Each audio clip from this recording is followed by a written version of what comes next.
Please be seated. We'd like to begin the program now. Thank you. Good evening. My name is Fatima Mateus. I am a Fulbright grantee from Morocco, pursuing an MFA in documentary film at the City College of New York.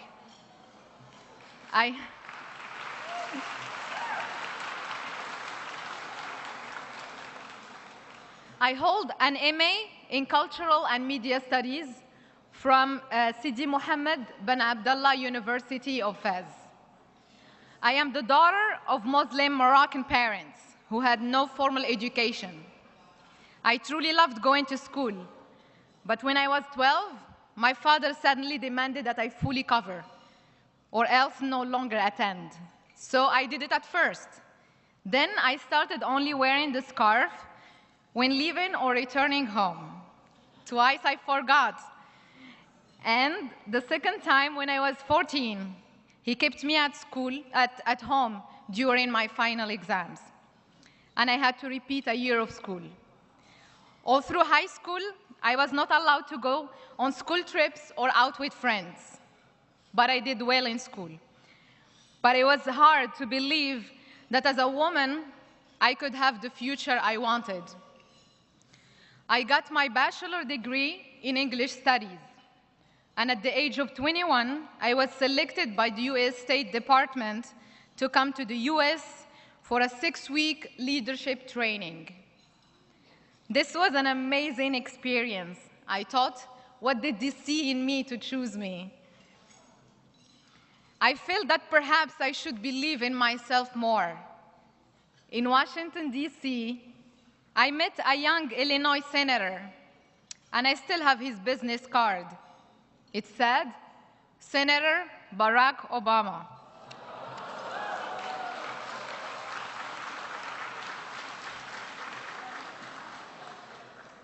Ten years ago, in 2008, I cut off contact with my father because he refused to support my dreams for a larger life.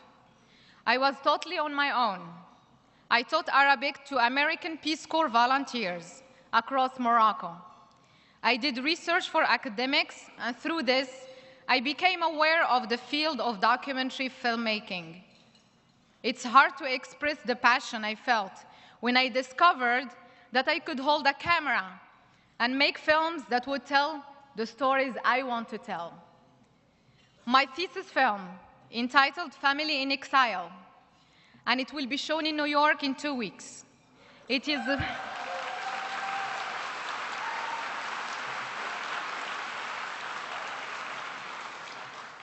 about the dreams of my mother, my grandmother, my aunt, and myself. It's also a quest to understand my father.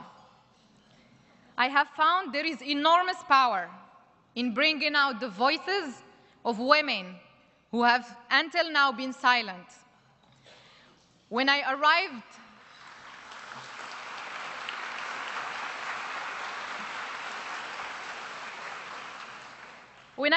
in New York for my Fulbright year, nothing felt strange, not for 1 second.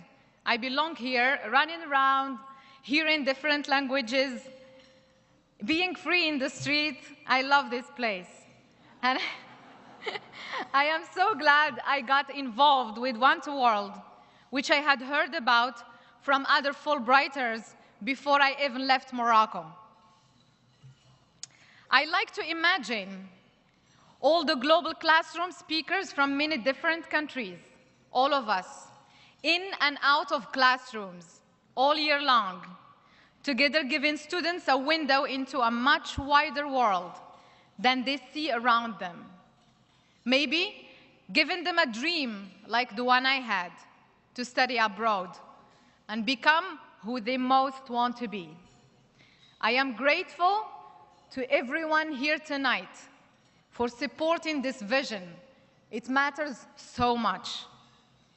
Our next honoree, Allison Malkin, has been a managing director at Bentley Associates since 1999.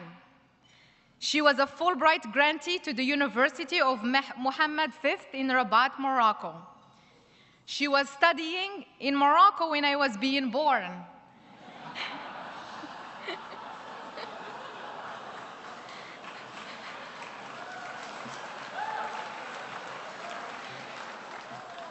And now I believe we're friends for life.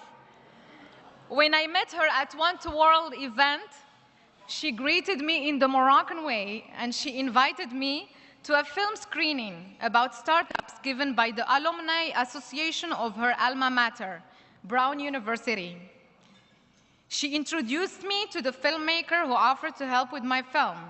She took care of me as if she had known me for years.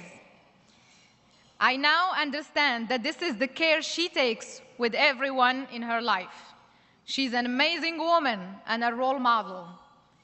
Ms. Malkin spent a year abroad in 10th grade and lived with a French family, speaking only French and attending public school.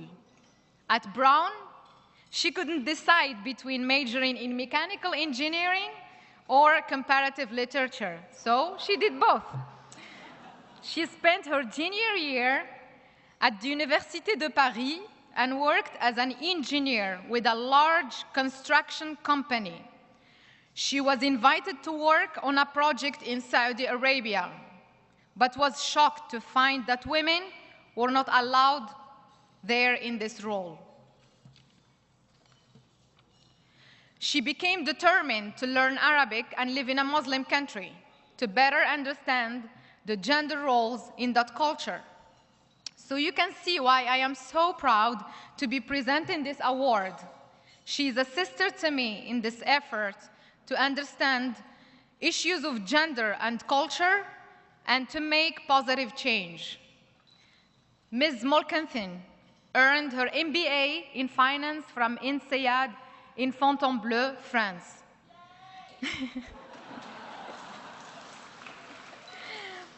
She began her career in mergers and acquisitions at Bankers Trust in New York, Paris, Milan, and London, becoming a senior associate.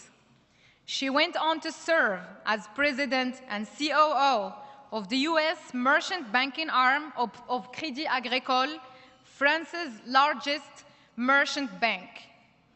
For her Fulbright year in Morocco, she conducted research in solar energy and its applications for the developing world. Today, her work encompasses global clients in technology and healthcare, with a focus on companies with a positive social impact. For nearly 16 years, Ms. Malkin has served on the board of the Waterford Institute, whose mission is using research-based software to close the achievement gap in early childhood reading. Her passion for this cause led her to produce a documentary film about early literacy. So that is another connection we share. It is my very great pleasure to present the One to World 2018 Fulbright Award for Outstanding Leadership to Allison Malkin.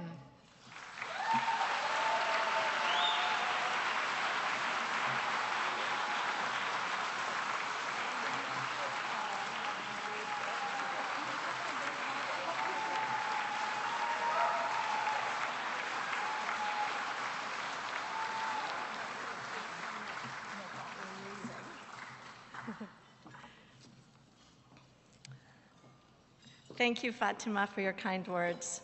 And thank you, Jen and One to World, for this great honor. I particularly want to thank those of you who have made this event possible, those who planned and organized this wonderful evening, and those of you who are here tonight supporting this incredible organization.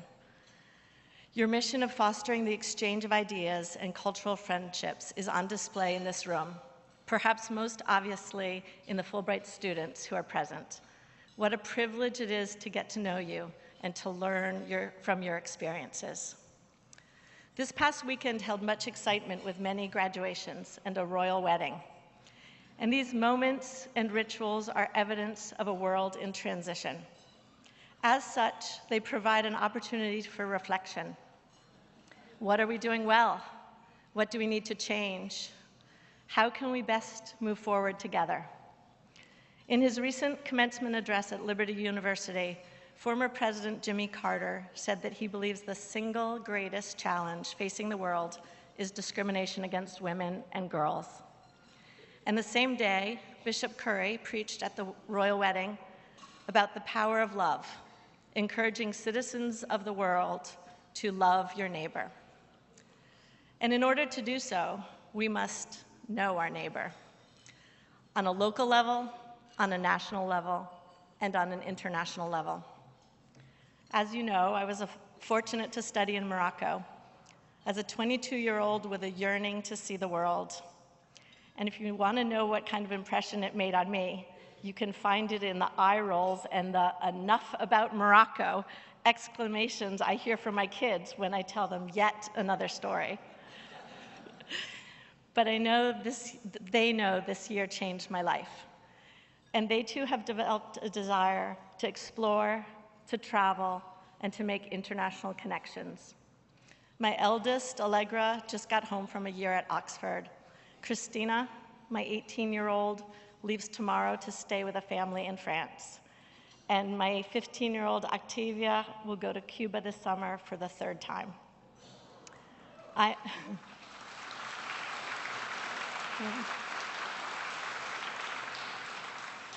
Thank you. I'm a constant cheerleader for international experiences, and am always encouraging people of all ages to jump at any opportunity to study or live abroad. While in Morocco, I had the fortune to be invited to break fast during Ramadan with a Moroccan family and ate a huge storybook feast of many courses lasting into the wee hours of the night. Yet I struggled with how the national soccer team could practice all day in the brutal heat, fasting without food or water. I thought a lot about the role of religion in society. On a regular basis, I drank way too much mint tea in the Medina, fine-tuning my negotiating skills that I presently use almost every day. There was great joy on all sides, I think, in this ritual of calmly drinking tea whilst trying to bargain for hand-bound leather books and beautiful carpets. These moments made me love Morocco. And the result? I learned a lot about tolerance, experienced real cultural diversity, and forged many profound friendships. These lessons inform my interactions with global clients and color how I approach business partnerships. It's at the center of my commitment to looking beyond our borders for investors and partners, and within companies for diverse management teams and diverse boards. This, I believe, will not only make our companies and organizations stronger, but our own relationships more meaningful. Many of you in this room have lived abroad, and many know the pain, the embarrassment, and the growth that comes with being uncomfortable. In new environments, often some of the most basic things become challenges. I remember being 15 and unable to figure out how to flush the toilet in my French family's house. And worse, I had no idea how to ask for help. But the flip side of this discomfort and embarrassment, aside from the self-deprecating anecdotes that they leave you with, is the profound experience of being a fish out of water, of being the other, the minority. It is humbling how gratifying and expanding and profound in how it empowers you to connect with others. I cannot think of a more surefire way to make the world a better place than by opening up ourselves to people who have chosen to come to our country to share their stories and to listen to ours. We need to open up our hearts, our wallets, and our calendars to them. Meet with one of these amazing young people. Host a small group. Take them on a tour of your office and spend an hour telling them about your sector. I promise your day will be better, and perhaps your week or your life. Their drive, their stories, and their commitment to education and to excellence is truly inspirational. Thank you again to all those involved with One to World for giving all of us the opportunity to connect with these marvelous scholars. And I'd like to ask of you the following. Let's commit ourselves to ensuring that all of them can return to their countries with some meaningful American relationships. Thank you.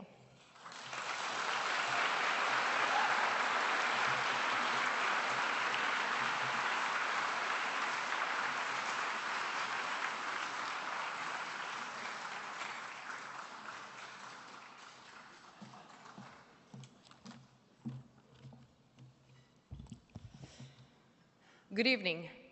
My name is Samantha Soto, and I am a Fulbright grantee from Mexico. This month, I received my LLM degree from Columbia Law School.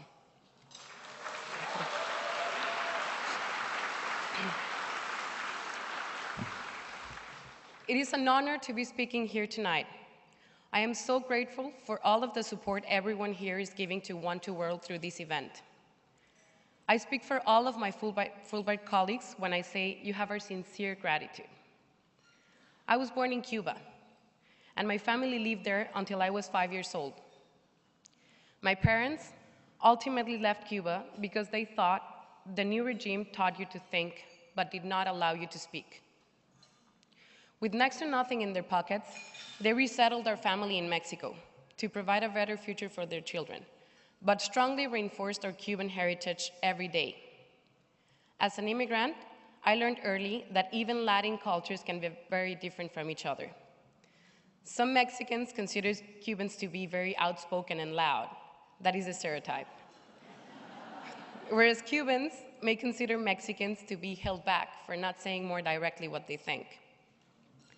The unique position of being an immigrant made me realize the importance of embracing diversity and tolerance in my day-to-day life.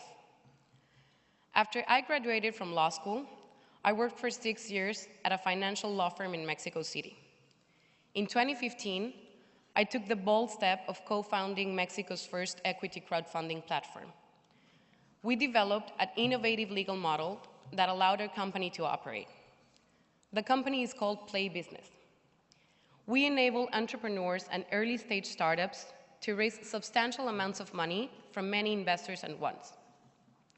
It has been really exciting to form part of this success. Yet, even as I helped to build this company, I felt a desire to continue to learn more. For as long as I can remember, studying at Columbia University, my ideal school, and living in the best city in the world, New York, has been my dream.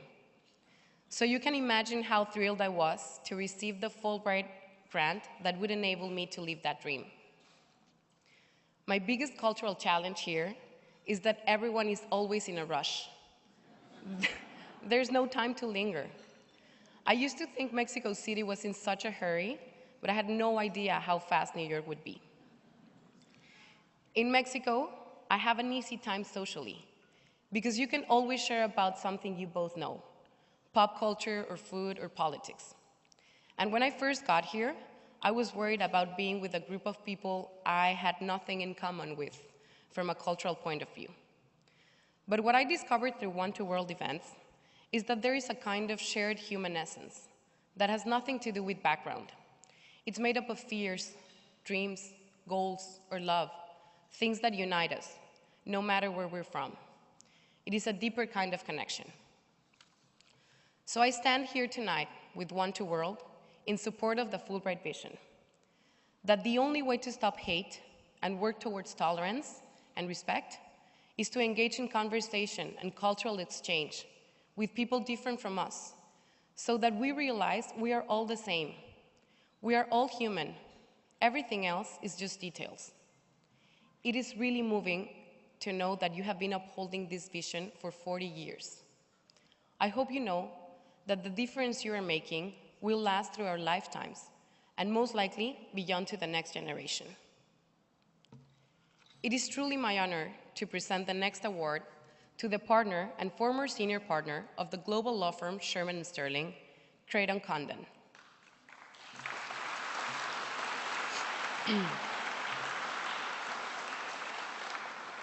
had the privilege of meeting with Mr. Condon through One to World, and I am very humbled to address him as a fellow Columbia Law School alum.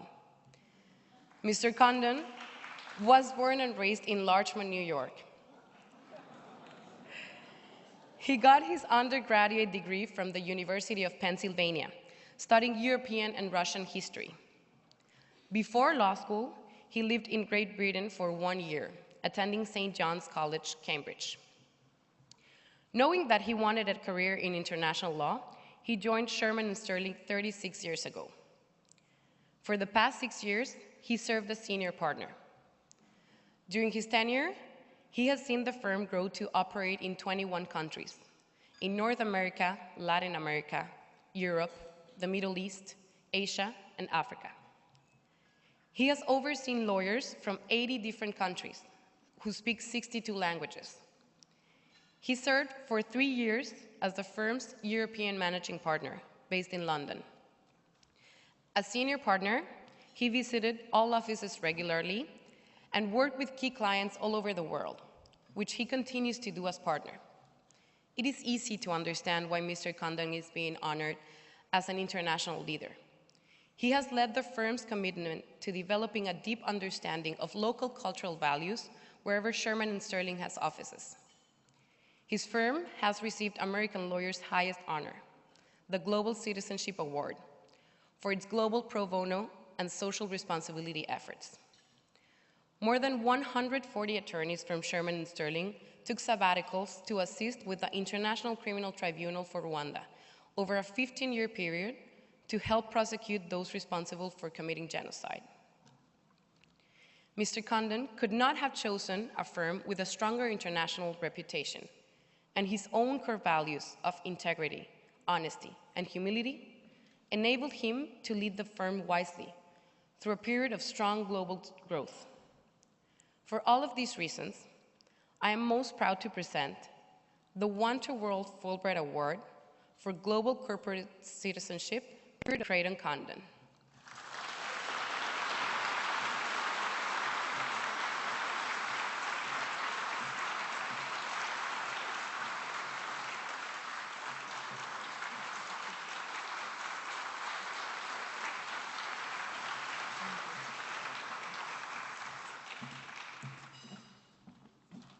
Thank you very much, Manna, for your warm introduction. It's much appreciated. I'm very excited to accept this honor on behalf of Sherman & Sterling.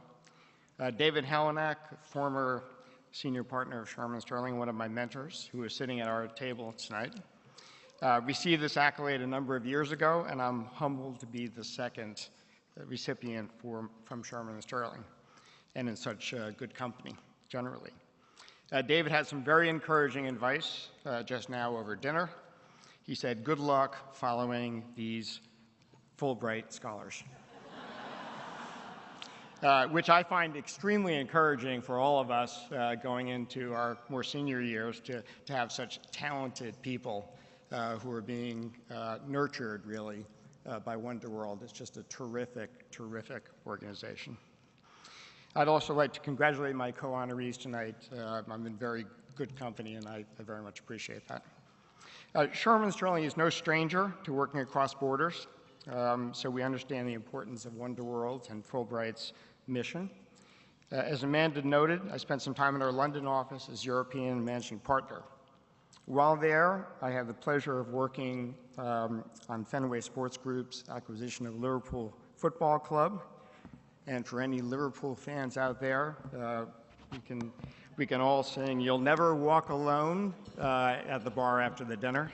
And I personally am off to Kiev for the Champions League final tomorrow night, so looking forward to that.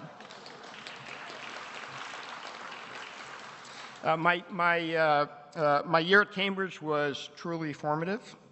While I admit my time spent studying there was quite limited.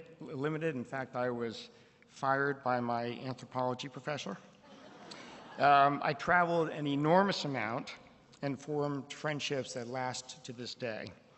It was an experience that left an indelible impression on me and helped shape my global outlook, which continues today. Had I known our Fulbright scholars would, I know that our Fulbright scholars feel the same about their time here in the U.S.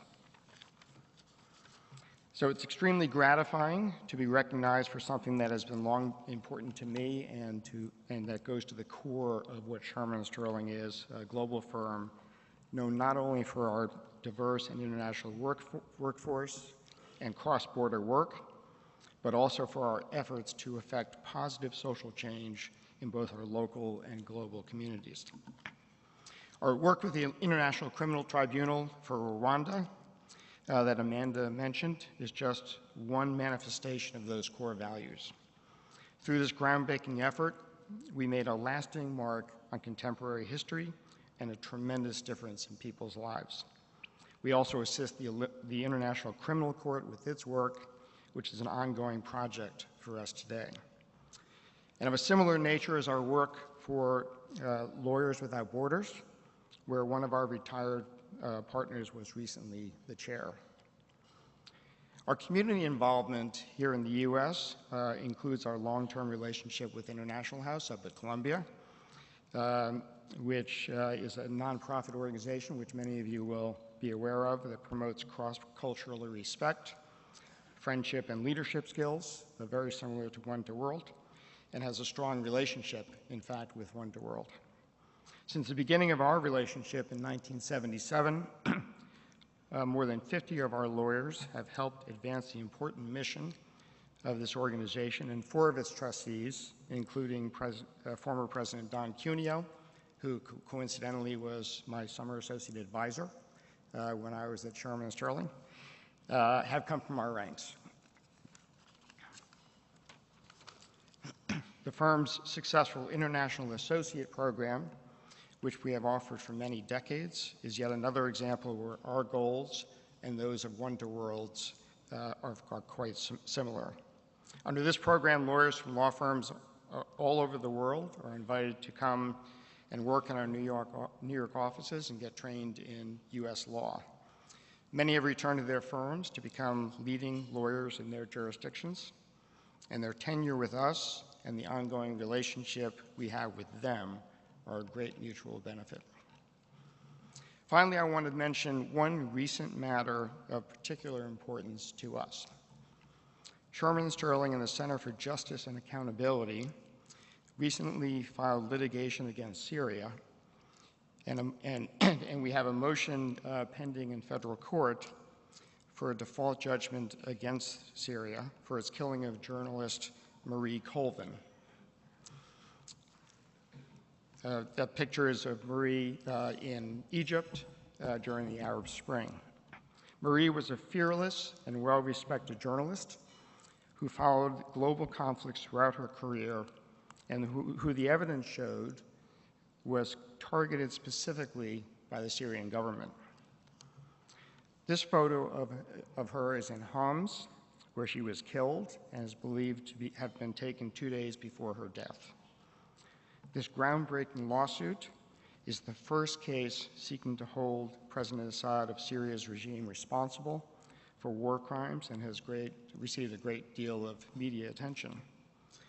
It is of particular importance to us because Marie Colvin's sister, Kat, is a former Shearman & Sterling associate. I'd like to recognize the efforts of those with us tonight. Paula Anderson, who led our Rwanda initiative over many years. Paula.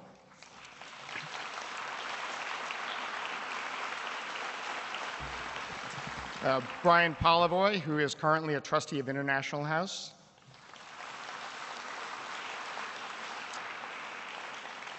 And Henry Weisberg and Daniel Purish, who are leading our litigation against Syria.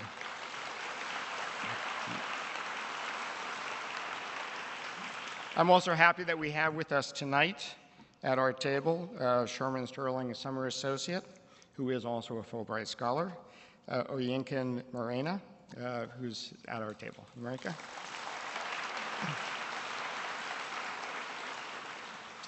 So one thing I don't want to leave an impression of, I'm very, very proud, obviously, of all the work that we do globally, here in the US, but also more broadly.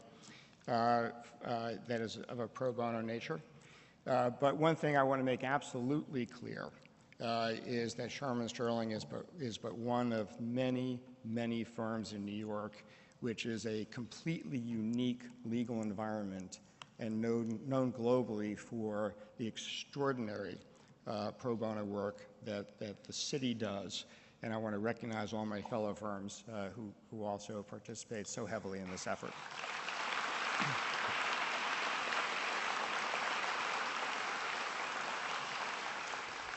As my examples illustrate, our global values are longstanding and deep-seated. We look forward to continuing to build on our reputation for cross-border and cross-cultural outreach, which is core to our mission.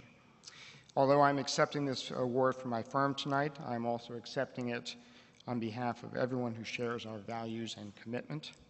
I thank One to World for honoring our efforts and recognizing our contributions to make the world a better place, and our clients and law firm friends who have generously supported this event tonight at our behest. Thank you very much.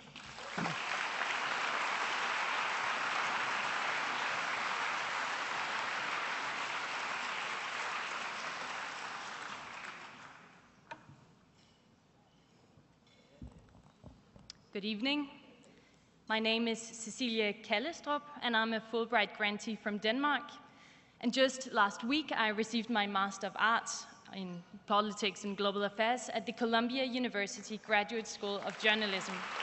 Thank you very much. In Denmark, I'm a radio news host for the Danish National Broadcasting Corporation, our equivalent of your NPR.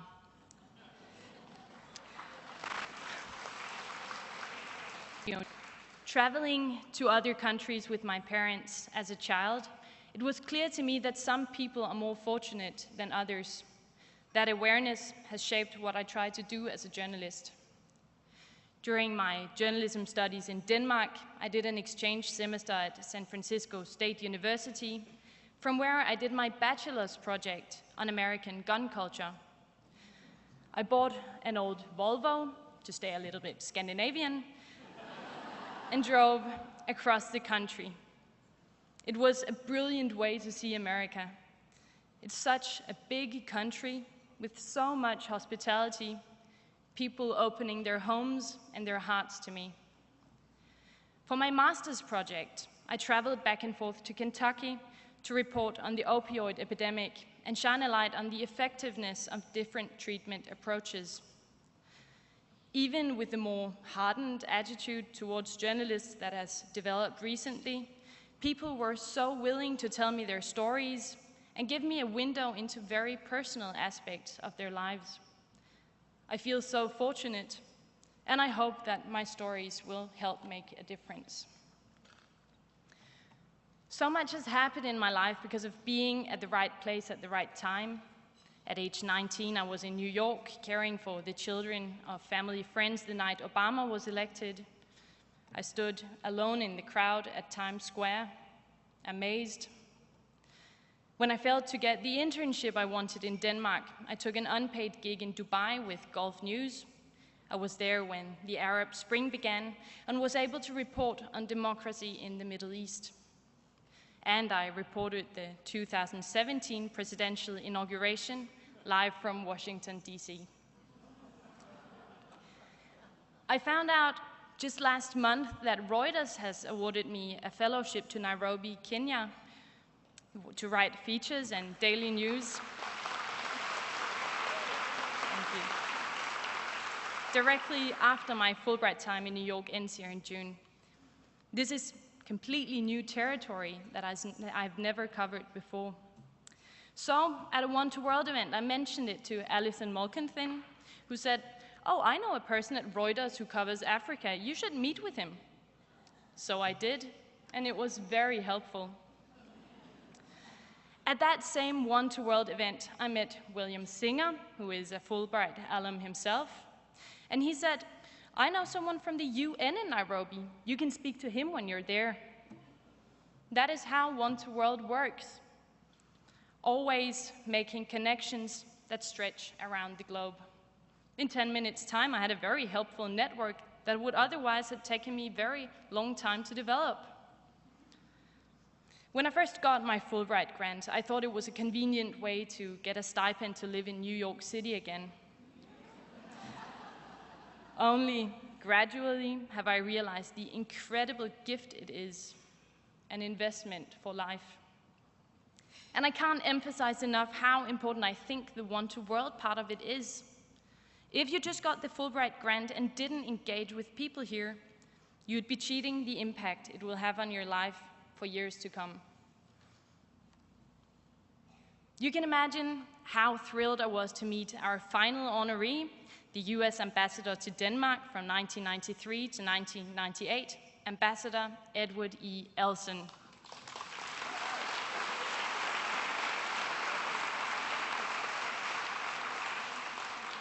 In addition to his service to my country and to yours, he was the first chairman of National Public Radio, so my feeling of connection with him runs deep. Ambassador Elson grew up in Norfolk, Virginia, the site of the largest naval base in the US during World War II. His parents opened their home to the servicemen stationed there, so he got to know people from many countries from a young age. He was an honors student at Phillips Andover Academy, attended University of Virginia, and graduated from Emory Law School. There is absolutely no way in a brief speech to convey to you tonight the breadth and depth and diversity of Ambassador Elson's accomplishments over a lifetime of service that has encompassed the business, educational, non-profit, and government arenas. It has been said that he never says no to a good cause, and if you saw the list of organizations that he has led and assisted, you would know that this is true. I know all of his many friends who are here tonight are well aware of this. In the business arena, Ambassador Elson pioneered the idea of airport and hotel gift shops and newsstands. Imagine a time before those existed. Today, there is a global network of what were once Elson's retail outlets. They were sold in 1985 to W.H. Smith and now predominantly are known as Hudson News.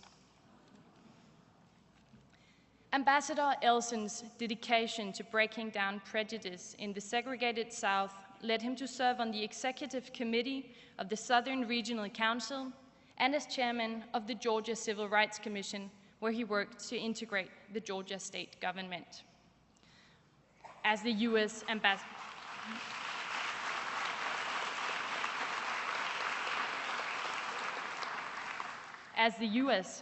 to Denmark, Ambassador Elson greatly solidified the bonds between our countries during his tenure, and also elevated Denmark's diplomatic and political role in the Nordic-Baltic region, which comprises Denmark, Estonia, Finland, Iceland, Latvia, Lithuania, Norway, and Sweden.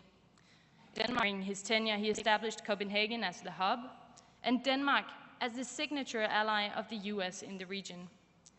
Ambassador Elson was awarded the Grand Cross by the Queen of Denmark, the highest decoration that can be bestowed upon a non-head of state.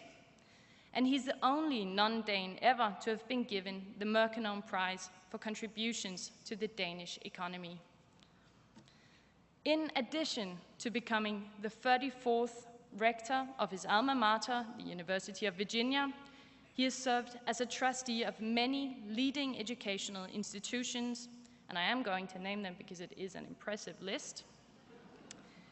Phillips Academy Andover, Brown University, Spelman College, Brunel University, Hebrew Union College, Talladega College, Clark College, and Hampton University.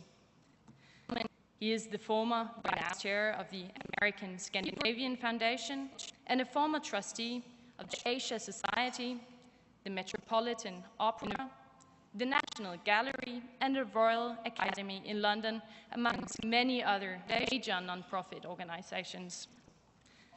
It is my deepest honor to present the One to World 2018 Fulbright Award for International Diplomacy to Ambassador Edward E. Elson.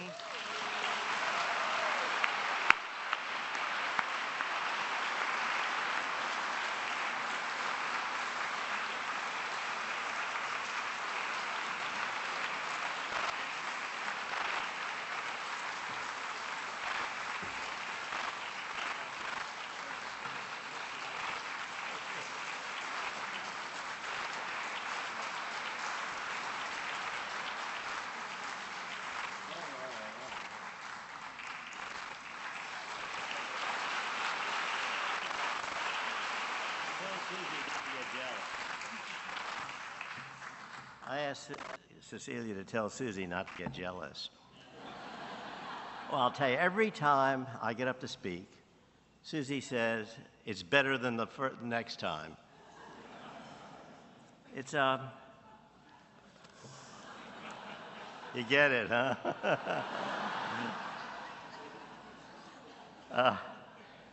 I went to Phillips Academy. And at Andover, there's an art gallery called the Addison Gallery of American Art. And there's a picture in the gallery, and by the way, Louis, Charles, Harry, our sons, Evie, Isabel, and Edward, our grandchildren, and Stan Schumann and David Steinberg, all are graduates of PA. So I welcome them here.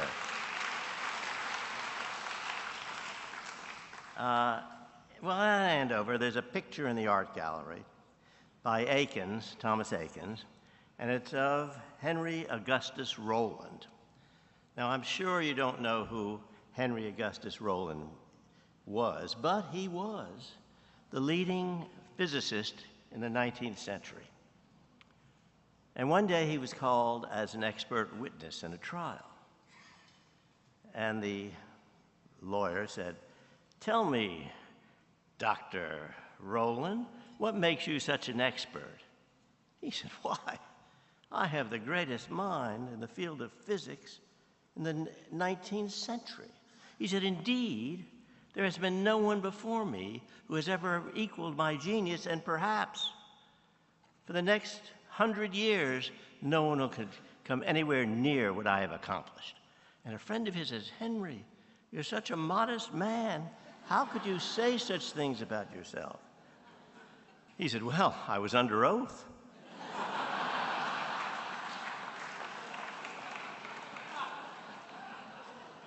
Well, tonight, I must tell you that I'm especially flattered to be here this evening with the distinguished folks who preceded me and from whom you've heard. I had thought I had gone from who's who to who's he, and I'm really surprised to be standing here this evening. But truly, this evening honors the Fulbright scholars. The Fulbright scholars who have come to the United States of America to attend our institutions of higher learning. With extraordinary vision, Senator Fulbright created this program, which has indeed become the signal institution, the cornerstone giving momentum to the success of America's greatest export. Now, when I lived abroad, I would speak in many locations as to our economic exports, our films, our airplanes, commercial products, all. But in truth, our greatest export has always been our principles and our values. They are the significant treasure which we have shared with the world. These scholars whom we honor tonight are our chosen messengers. They are the visible, credible, and potent ambassadors, soft power advocates for us.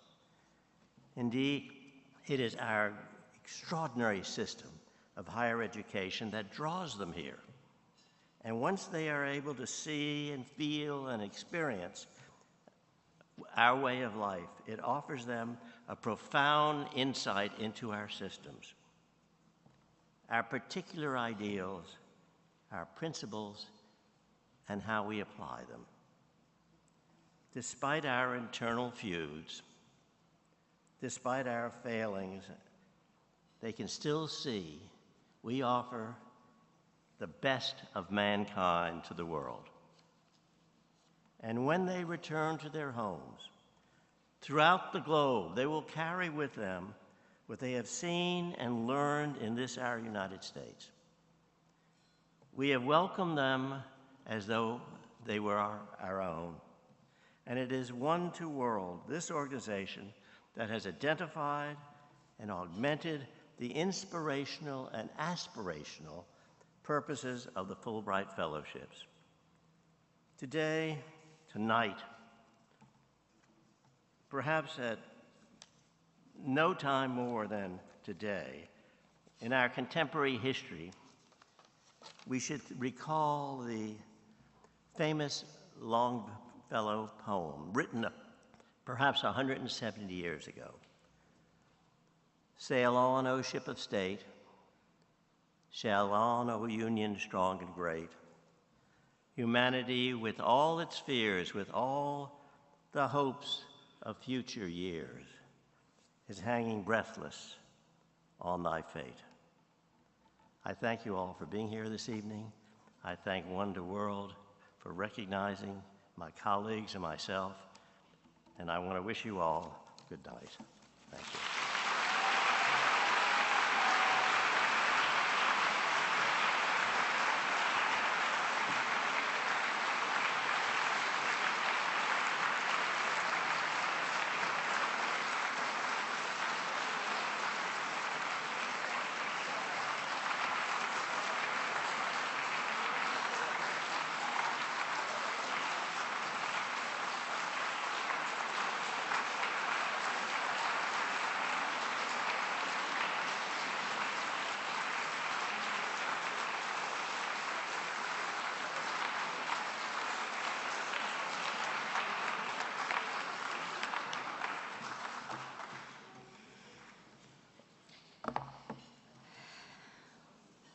What a wonderful way to conclude our awards ceremony today. Before we do the drawing for a case of award-winning wine, I want to thank you all once more for your support and for sharing this wonderful evening with us. If you haven't filled out the card on your table to let us know how you'd like to become involved, please do so and take a moment for it. And of course, if you are more moved to support Wonder World, we'd love that too. It is really true that with Wonder World, the opportunity to create a more peaceful world is right at your doorstep every single day. I hope to see your name on a card when I go through them tomorrow morning. It is really true. As a reminder, please do take the travel guides that generously were donated by voters. And now, for those of you who've been here before, it's time for the annual Wonder Door Prize drawing. This is for a case of eco-friendly, biodynamic French wine donated by a former honoree, Kevin Parker, and Chateau Marie. I want to ask Harriet to draw the winner's name.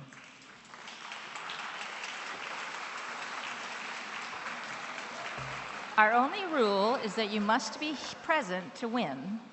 So when you hear your name, let us know that you're here. Come on down and get some delivery information. So, you must be. You better hope you wrote legibly. There we go. Okay. So, the winner of a case of Chateau Marie wine is Mona Johnson.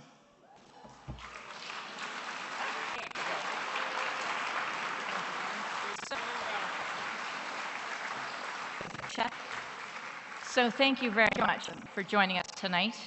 I hope to see every one of you back here again next year. Until then, good night.